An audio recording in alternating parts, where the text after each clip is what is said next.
May I have the permission, Mr. President, to read your letter addressed to the House Infrastructure Committee dated September 8, 2025. This is to formally approve your request for Mr. Brice Hernandez to attend your hearing tomorrow, September 9, 2025, 9 a.m. at the People's Center House of Representatives. We expect that he be returned safely immediately after the said hearing to the Senate. So this is very categorical, Mr. President. Their request that he be called for hearing in the House of Representatives was conditioned upon his safely return to the Senate. There is no need for a motion, Mr. President. I was still the chairman of Blue Ribbon Committee at the time, and it was very clear that we committed him to the custody of our Sergeant-at-Arms. Not in Quezon City, not anybody else. And so, as already asked by Senator Alan, we are not supposed to change the rule. I move, Mr. President, that he be back immediately to the custody of the Senate, not only because this is the condition that you gave them, but more importantly, in order to erase the perception that if he is here in the Senate, he is not safe. I will reject the idea that if he returns in the Senate, manganganib ang buhay niya. It is as if that we are giving credence to his statement, which I believe is not true, Mr. President.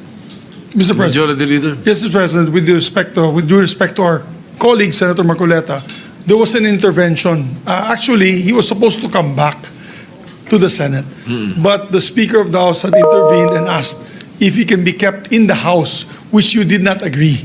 And you said that we will put him in the PNP Custodial Center under the custody still of OSA and the Senate. Legal custody of the Yes. Senate. So still. when he wrote the letter, Your Honor, wala pang intervention. So walang kasalanan dyan si Senate President. He was going to bring him in, but we are not bending any rule. But because the Senate President already has said the rule. Mr. which President, allows the us- request of the Speaker of the House of Representatives is inconsequential here.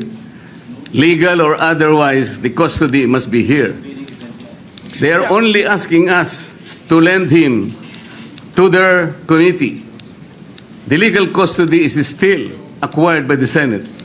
And then the committee was the one who ordered him to be legally detained in the custody of the Senate. The committee was the one who did that, not the Speaker of the House of Representatives.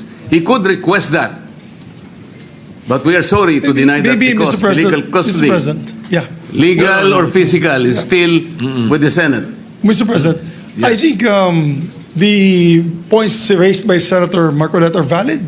I think at the time, the witness had no fear of his life, but now he has fear of his life. We will guarantee that he's safe, even if he's in the Senate. No, that's why we're guaranteeing his safety if he's here in the Senate. But let's also be transparent, Your Honor, because I think the question there is, kung meron bang mag-iimpluwensya pa sa kanya. That Diba? was the point of the Later on. minority leader. Correct. There might be a perception that if he's here, he might be influenced by someone. That is also Correct, Mr. President. the minority leader made mention of that. And that's why I believe the Senate President made that decision to keep him in a neutral area, which is the PNP Custodial Center. But then again, Mr. President, we're a deliberative body.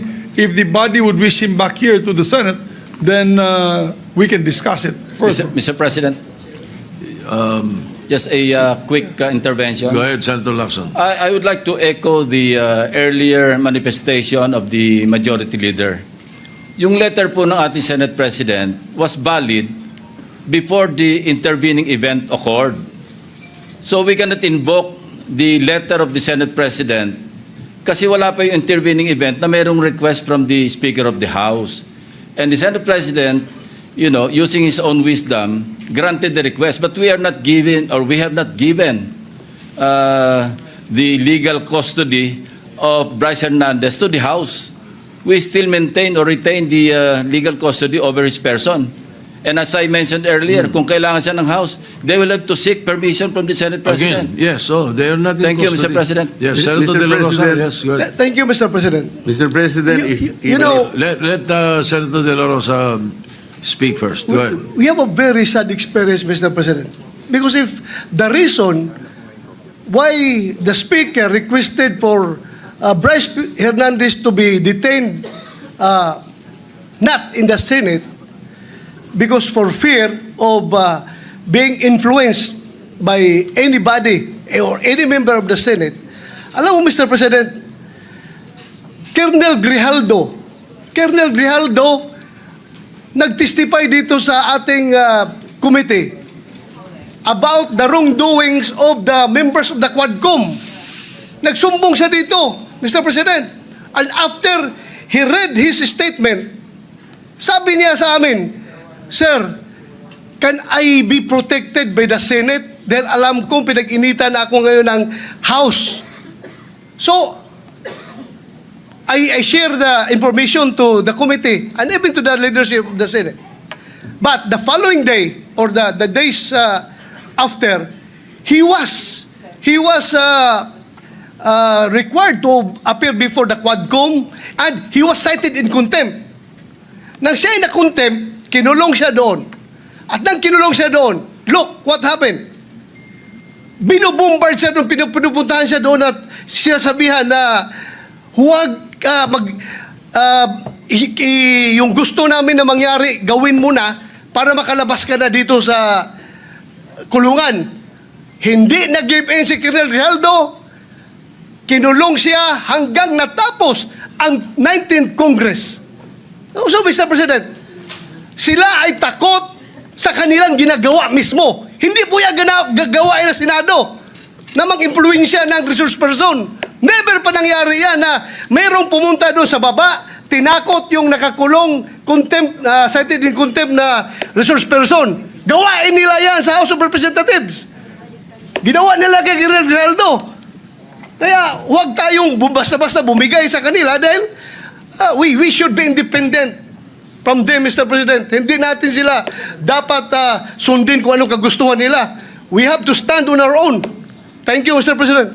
Mr. President, Yes, Senator Marcoleta. noong pong September 8, 2025, ako pa rin po ang chairman ng Blue Ribbon Committee.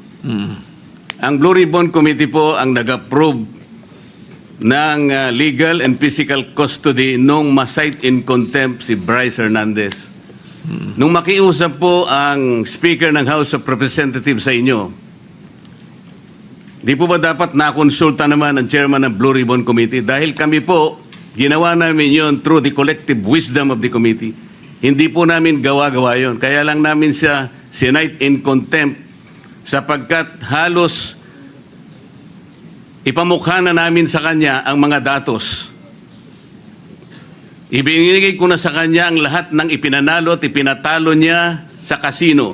Pati yung ginagamit niyang dalawang ID na galing sa LTO, ayaw pa niyang aminin. Ganun po yung nangyari. Gusto lamang namin siyang turuan ng leksyon para sa ganun kahit papano baka maisip niya na dapat sana mapahiya na siya sa sarili niya kung meron pa siyang kahihiyan. Dapat naman sana nung siya'y mag-request ngayon sa House of Representatives, hindi po sa kanya dapat manggaling ang request kung saan siya magko-custody. Ang custody po yung natapos na. Nagsalita na po ang Blue Ribbon Committee. Bakit po hindi man lang nakonsulta ang Blue Ribbon Committee? Bakit kailangan po ang House of Representatives Speaker ang mananaig sa kanyang request? Kalabisan na po ba ang Blue Ribbon Committee noong araw na yon, Mr. President? May I be clarified on what date that transpired? Yesterday or September 8 po. Monday? Yes, Mr. President. Majority Leader. Monday was the hearing here in the Senate. Monday he was cited in contempt. Yeah. But the hearing in the House was on Tuesday, September 9. Yes, those And as, Tuesday. So in the evening, Opo. when yesterday, no. So in the evening, when the speaker called me, Senator Marcoleta was no longer chairman of the Blue Ribbon. No more, because we had already elected It was Senator already Senator Lacson. Lacson, yes. Ibig bang sabihin po, Mr. President, nawawala ng visa yung ginawa namin? Hindi. Ganun po pala. He's still in legal custody. Dapat po, Therefore, igagalang po kung ano yung aming iniwan. yes, Doon tayo magsisimula. Ang iniwan ninyo, cite in contempt. Hindi And po. legal Nasa custody legal of the custody Senate. na po ng ano He was eh, still ng House. under the legal ng, custody ng of the Senate. Mr. President, may I ask for a minute suspension? Session suspended.